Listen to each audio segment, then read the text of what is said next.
بسم اللہ الرحمن الرحیم۔ پاک گرجن ہائر سیکنڈری اسکول ننکانہ صاحب کی کلاس نہم کے عزیز طلبہ و طالبات، بھرپور امید ہے کہ آپ سب بفضلہ تعالی خیریت سے ہوں گے۔ اردو کا معلم ذاکر حسین ذاکر آپ سے مخاطب ہے۔ آج ہم غزل نمبر 3 پڑھیں گے، جس کے شاعر ہیں اسد اللہ خان غالب۔ اسد اللہ خان غالب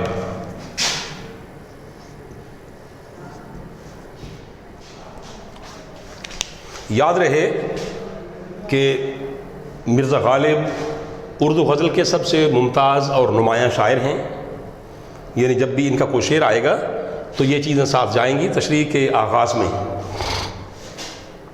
اس کے ساتھ ساتھ آپ کو اس میں بامسمہ شاعر کہتے ہیں۔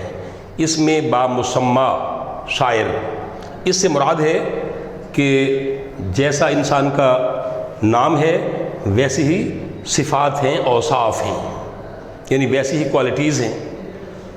تو چونکہ ان کا تخلص یا نام غالب ہے اور ان کا فن بھی غالب ہے، اس لیے بجا طور پر انہیں اس میں بامسمہ شاعر کہا جائے گا۔ اس کے بعد ہم شعر نمبر 1 کی طرف بڑھتے ہیں۔ دل ناداں تجھے ہوا کیا ہے، دل ناداں تجھے ہوا کیا ہے، آخر اس درد کی دوا کیا ہے۔ ایک لفظ ذرا مشکل ہے، اس کے معنی سن لیں۔ دل ناداں، نادان اور احمق یا بے وقوف دل۔ مفہوم: اے میرے نادان دل، تو کس درد میں مبتلا ہو گیا ہے، آخر تیرے اس درد کا حل اور علاج کیا ہے۔ اس کے بعد ہے مختصر تشریح۔ اردو ادب کے سب سے ممتاز یا سب سے ممتاز و نمایاں اور اس میں بامسمہ شاعر یعنی مرزا غالب نے اپنے دل سے یا اپنے آپ سے اس شعر میں عامیانہ سوال کیا ہے۔ یعنی اس سے مراد یہ نہیں کہ انہیں معلوم نہیں کہ ان کا دل اس قدر پریشان کیوں ہے، درد میں مبتلا کیوں ہے، معلوم ہے، مگر ایک رسمی اور روایتی انداز میں ایک عامیانہ سوال کیا گیا ہے۔ حالانکہ شاعر کو بھرپور ادراک ہے، شعور ہے کہ وہ کسی کی محبت یا عشق میں مبتلا ہو چکا ہے۔ واضح رہے کہ عشق و محبت کا راستہ اذیتوں، ملامتوں اور بلاؤں کا راستہ ہے۔ اذیتوں، ملامتوں اور بلاؤں کا راستہ ہے، یعنی یہی وہ راستہ ہے جس کے ہر قدم پر، ہر گام پر ایک نئی ابتلا یا نئی آزمائش پائی جاتی ہے۔ ایک عاشق ہمہ وقت یعنی ہر وقت ہجر یار، کیا مراد ہے؟ یار کی، دوست کی جدائی، ہجر۔ ایک عاشق ہمہ وقت ہجر یار اور تصور یار کے باعث درد و آلام اور پریشانیوں کا شکار رہتا ہے۔ پہلے بتایا تھا کہ ہماری اردو کلاسیکل غزل کا روایتی محبوب بے وفا و بے مروت ہے، اپنے چاہنے والوں کو خاطر میں نہیں لاتا، اس لیے بھی ایک عاشق یا شاعر ہمہ وقت مختلف اذیتوں اور پریشانیوں کا شکار رہتا ہے۔ یاد رہے، محبت کے مریض کا علاج کسی طبیب یا حکیم کے پاس نہیں ہے، کیونکہ اس کا صرف اور صرف علاج جو ہے وہ وصل جانا ہے، دوست کا وصال یا ملاپ یا اس کی رضامندی اور خوشنودی۔ اس کے علاوہ ایک عاشق کا کوئی حل اور درمان یا علاج نہیں ہے۔ حوالہ جات کے شعر ہیں، مرزا غالب کا ہی شعر ہے یہ امدادی۔ ابن مریم ہوا کرے کوئی، ابن مریم ہوا کرے کوئی، میرے دکھ کی دوا کرے کوئی. اور شعر نمبر 2 ہے امدادی. یہ عشق نہیں آساں بس اتنا سمجھ لیجئے. یہ عشق نہیں آساں بس اتنا سمجھ لیجئے. ایک آگ کا دریا ہے اور ڈوب کے جانا ہے. ایک آگ کا دریا ہے اور ڈوب کے جانا ہے. پھر سے میں اس کا ذرا تھیم سمجھانا چاہوں گا المختصر. یعنی اس شعر میں شاعر پریشان ہے، ہمہ وقت درد و آلام کا شکار ہے، پریشانی کا شکار ہے. تو جو صرف اور صرف عشق کے باعث ہے، محبت کے باعث ہے، کیونکہ محبت اذیتوں کا، مصیبتوں کا، ملامتوں کا، آفتوں کا ایک راستہ ہے. کیونکہ اس پر چل کر پھر ایسا ہی ہوتا ہے، اس طرح ہی ہوتا ہے، اس طرح کے کاموں میں. تو امید کامل ہے کہ آپ سمجھ چکے ہوں گے شاعر کا مدعا و مقصد، اور اس کا ما فی الضمیر یعنی ان کے دل کی بات وہ بخوبی سمجھ میں آ گئی ہوگی. اس کے بعد ہے شعر نمبر 2. ہم ہیں مشتاق اور وہ بیزار. ہم ہیں مشتاق اور وہ بیزار. یا الہی یہ ماجرا کیا ہے. الفاظ معنی سنیں. مشتاق شوق اور اشتیاق رکھنے والا، شوق رکھنے والا یعنی چاہنے والا کے بھی معنوں میں آتا ہے یہ. بیزار اکتایا ہوا، اکتایا ہوا. تو مفہوم سنیں. ہم اپنے دوست کے لیے سراپا شوق بنے ہوئے ہیں. سراپا سر سے لے کے پاؤں تک. ہم اپنے دوست کے لیے سراپا شوق بنے ہوئے ہیں، جبکہ ہمارا دوست ہم سے یکدم اکتایا ہوا ہے. خدا جانے یہ کیا ماجرا اور قصہ ہے. یعنی شاعر یہاں حیران ہے، پریشان ہے کہ ایسا کیوں ہے. مختصر تشریح ہے. اس شعر میں شاعر نے اپنے دوست کی اپنے لیے یعنی اپنی ذات کے لیے کج رخی، بے اعتنائی یعنی لاپرواہی کا گلہ کیا ہے.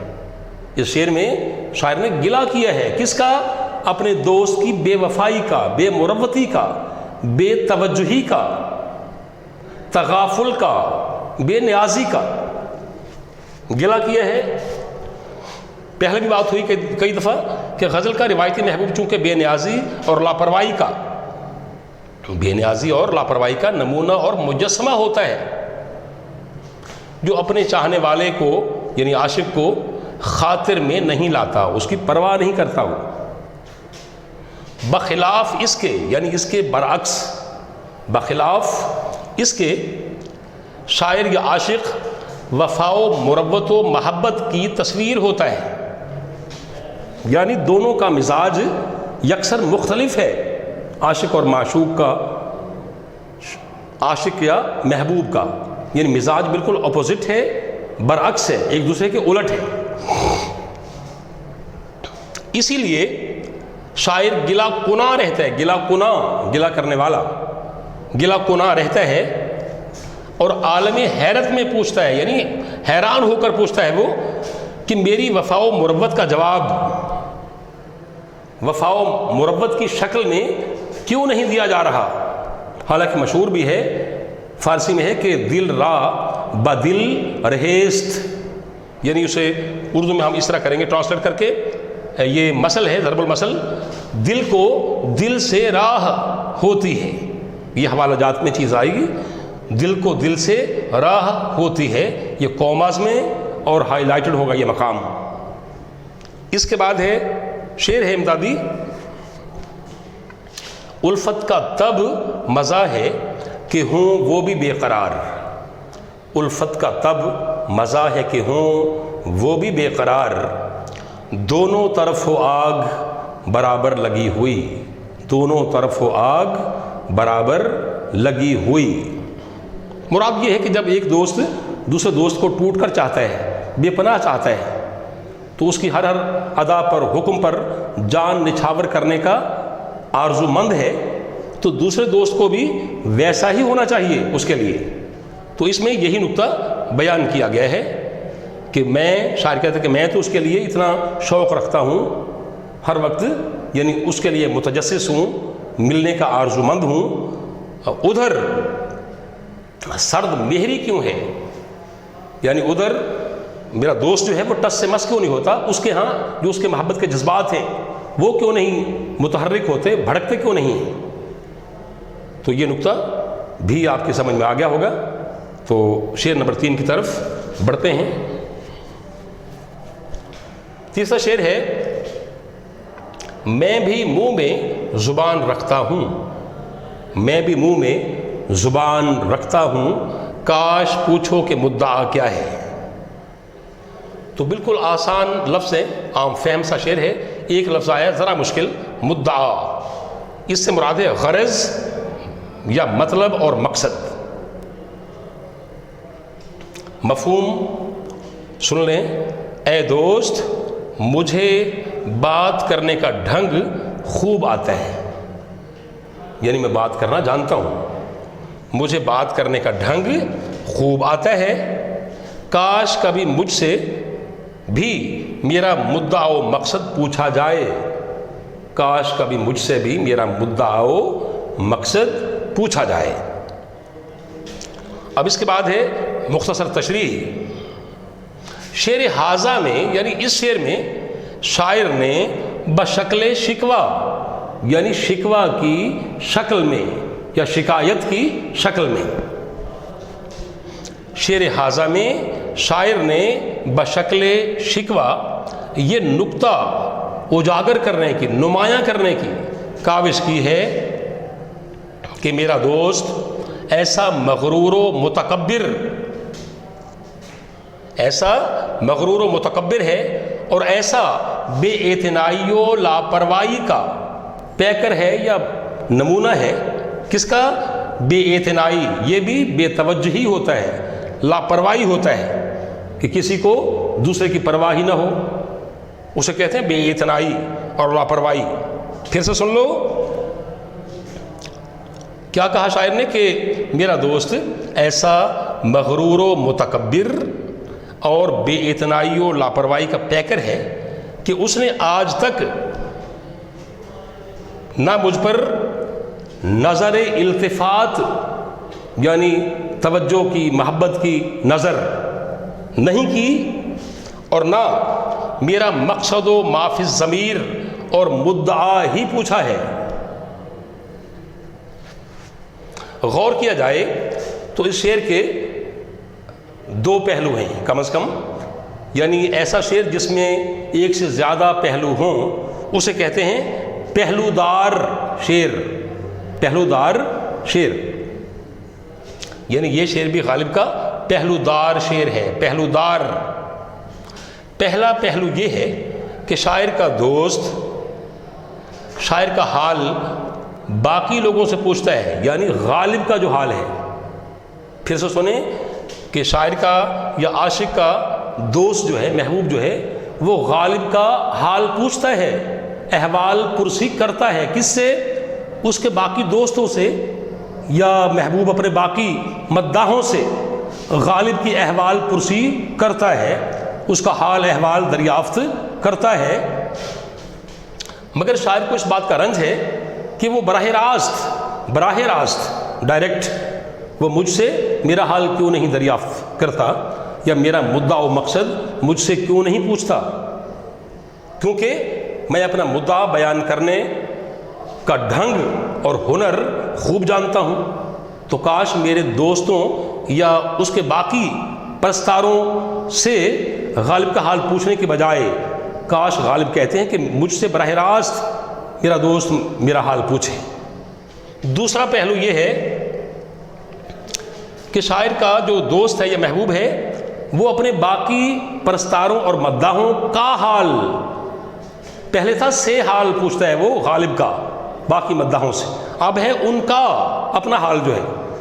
یعنی شاعر کا دوست یا محبوب اپنے باقی تمام چاہنے والوں یا باقی پرستاروں یا مداحوں کا حال تو پوچھتا ہے، یعنی ان کی احوال پرسی تو کرتا ہے، ان پر نظر کرم کرتا ہے، ان سے گفتگو کرتا ہے، اپنے وصال کا شرف انہیں عطا کرتا ہے اور ان کا حال دریافت کرتا ہے۔